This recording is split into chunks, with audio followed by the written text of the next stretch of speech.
Welcome to K-Catalog.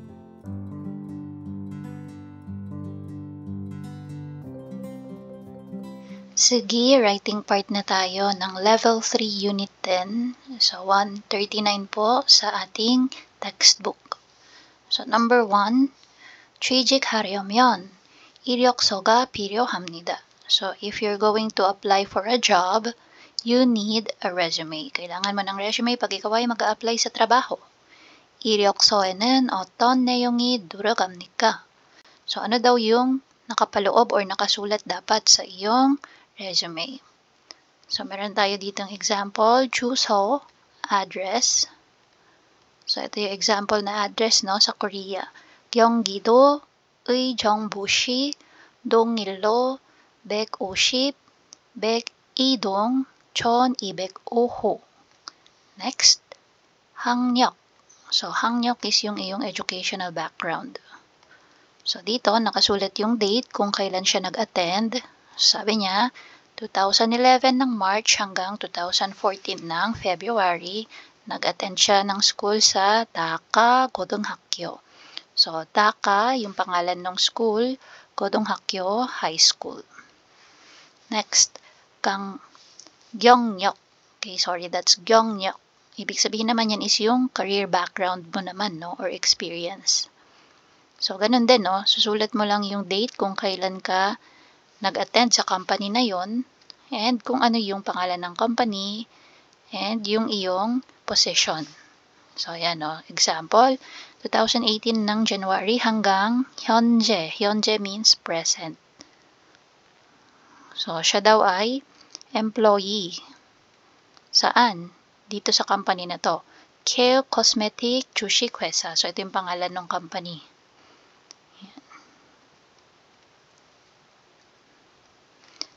Now, for number 2, 다음은 이력서 양식입니다. So, pag sabing 양식, ibig sabihin po is template. So, ito daw ay template ng isang resume. 여러분의 이력서를 써보세요. So, try daw na sumulat or gumawa ng resume. So, try nating gawin to, no? Hindi ko na lalagyan talaga ng information. Explain ko na lang, no, kung ano yung words dito. So, actually, medyo madali na lang to kasi mostly familiar na sa mga words na nandito. So, again, 이력서, resume. 이름, yung pangalan mo. Then, 영문. So, pag sabing 영문, yung English name, no? Kung meron kang, so for example, foreigner ka, syempre, ang pangalan mo sa passport ay naka-alphabet, English alphabet. So, yun yung isusulat mo dito. Tapos, 국적, nationality. So, dito sa blank space ko na lang ilalagay, no? Yan. So, kung ang nationality mo ay Filipino, so, Filipino ang isusulat mo dyan. So, dito, English name. Then, 이름, yung name. 전화번호. So, 전화번호 tsaka 휴대전화. So, parehong meron, no? So, yung 전화번호, usually landline. So, kung may landline kayo, yan yung ilagay nyo. And then, 휴대전화, yung mobile phone number.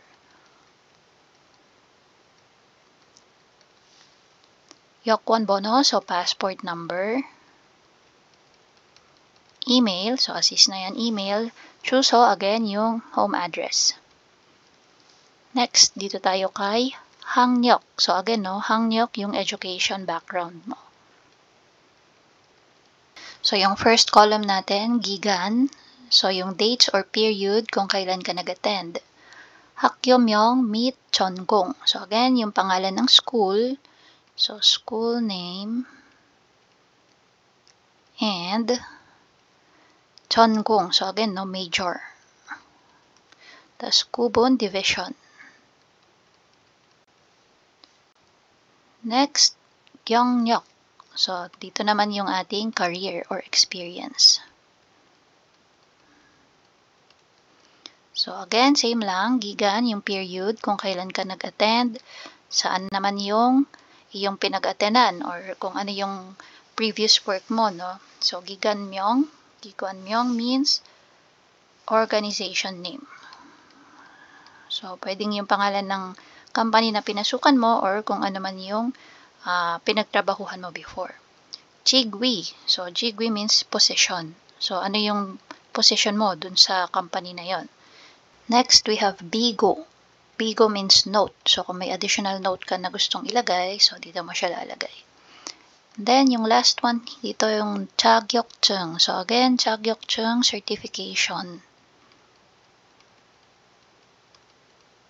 So, 취득일. So, again, dito, no? 취득일, acquisition date, or kailan mo siya na-acquire. 자격증, 면허증. Tapos, dito, so, specific na, no? Anong certification yon? So, driver's license ba yan? Or certification ba yan sa pagtuturo?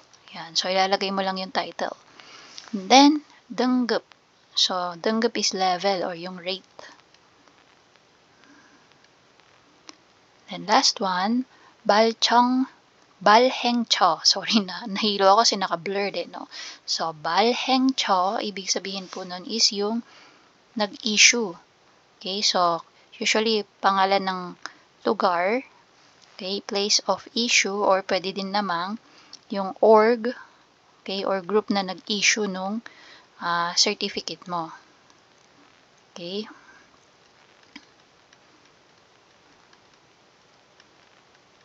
Ayan, tapos pagdating dito, so 위에 기재한 사항은 사실과 틀림이 없습니다. So, parang sinasabi mo lang dyan na lahat ng sinulat mo dito sa taas ay totoo.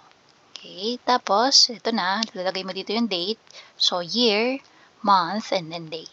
성명, yung iyong name. So, full name. And then, so dito sa part na to yung pirma. Okay, so yung pirma mo, or kung meron ka ng pantatak nila, so dyan mo itatatak. Okay, so yan yung basic na template ng kanilang resume dito. So, that's for writing part ng Unit 10, Level 3. And that's it. If you find this video helpful, please hit the like, share, and subscribe button. So I still hope to see you in the upcoming videos, and again, thanks for watching.